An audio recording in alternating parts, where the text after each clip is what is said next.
Praise the lord. ఈరోజు దేవుని వాగ్దానము ప్రవక్త అయిన హబక్కూకు గ్రంథము 3వ అధ్యాయం 13వ వచనం.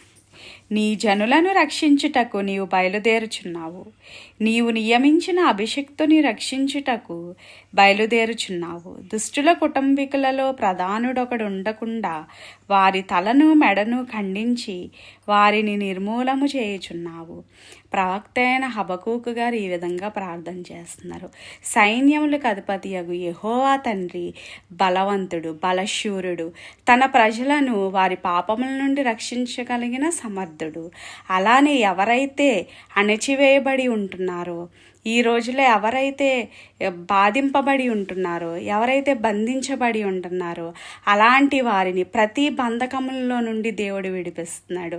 ఆయన విడిపించుటకు సమర్థత కలిగిన వాడు కాబట్టి ప్రవక్తైన హబక్కూకు గారు ఈ విధంగా ప్రార్థన చేస్తున్నారు.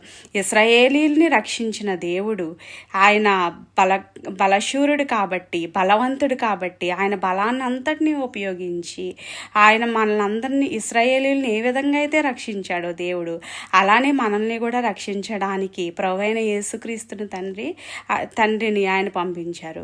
అదేవిధంగా మనము చూసినట్లయితే దేవుడు మనల్ని మన పాపముల నుండి రక్షించి, దుష్టుని సంహరించి, మరణాన్ని బంధించి, దేవుడు మనందరినీ కూడా బంధకంలో నుండి, మరణంలో నుండి రక్షించి మనలందరినీ విమోచించడానికి ప్రభువైన యేసుక్రీస్తు తండ్రి లోకానికి వచ్చారు. మనందరము కూడా ఆ విమోచనాన్ని పొందుకొనుటకు ప్రభువైన యేసుక్రీస్తు తండ్రి మనందరికీ కూడా సహాయం చేయనుగాక. ఆమేన్. హల్లెలూయా.